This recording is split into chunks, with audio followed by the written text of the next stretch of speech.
Good morning. আমার গাছে আমি বাড়িতে ছিলাম না কিছুদিন, গাছগুলো তাও ভালো আছে, সুন্দর করেছে। পালং শাকগুলো বেড়ে গেছে।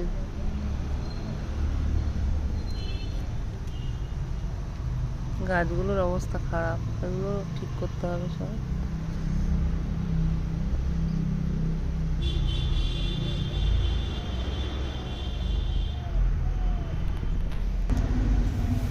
কত বড় বড় পালং শাক হয়েছে, শীষ পালন হয়ে গেছে গাছটাতে।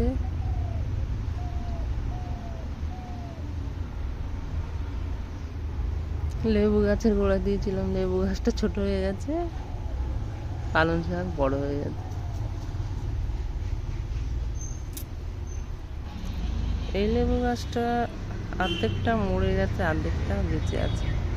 আমার মনে হয় বাড়ি ছিলাম না, ঠিক মতো জল পড়েনি গাছটাতে, ওই জন্যই হয়তো হবে।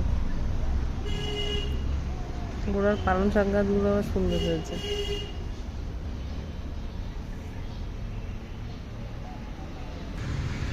বাঁধাকপিটা হয়েছে, গ্রিন বাঁধা। কত পুদিনা পাতা হয়েছে, সুন্দর সবুজ, সুন্দর সবুজ লাগছে।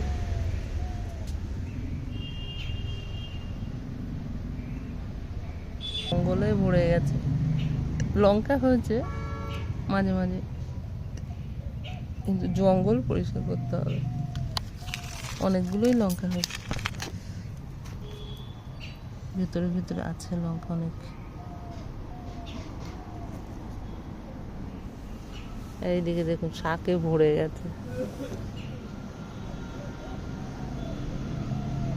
শাক ভর্তি, ওই বেতো শাক, সঞ্চি শাক, ওগুলো ভর্তি হয়ে গেছে।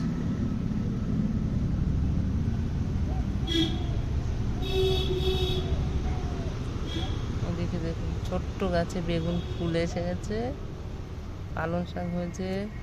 দানা রাখা যাবে, এগুলো দানা রাখতে সুবিধা হবে।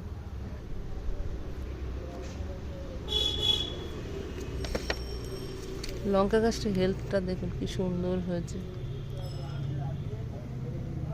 পরিষ্কার পরিচ্ছন্ন পাতা, ফুলও এসে গেছে গাছটাতে। বেগুন গাছে বেগুন এসেছে, ভালোই বেগুন হয়েছে।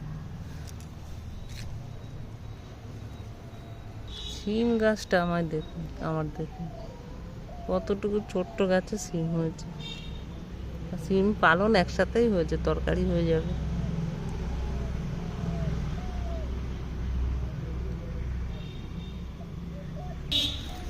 এদিকে কুমড়ো গাছটা কুমড়ো ধরেছে, কুমড়োর ফুল এসে গেছে। এদিকে সবেদা গাছে প্রচুর সবেদা এসেছে।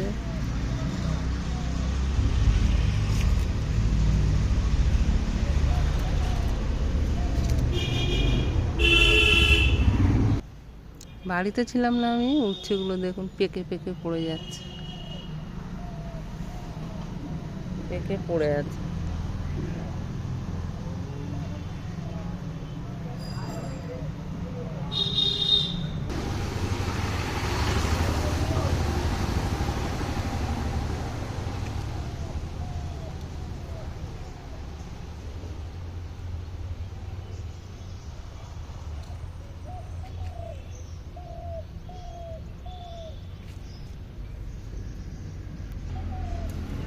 একটু একটু করে যদি আমরা তৈরি করি, গাছগুলো সুন্দরভাবে হতে থাকে, তার সংসারের চাহিদাটাও মেটে।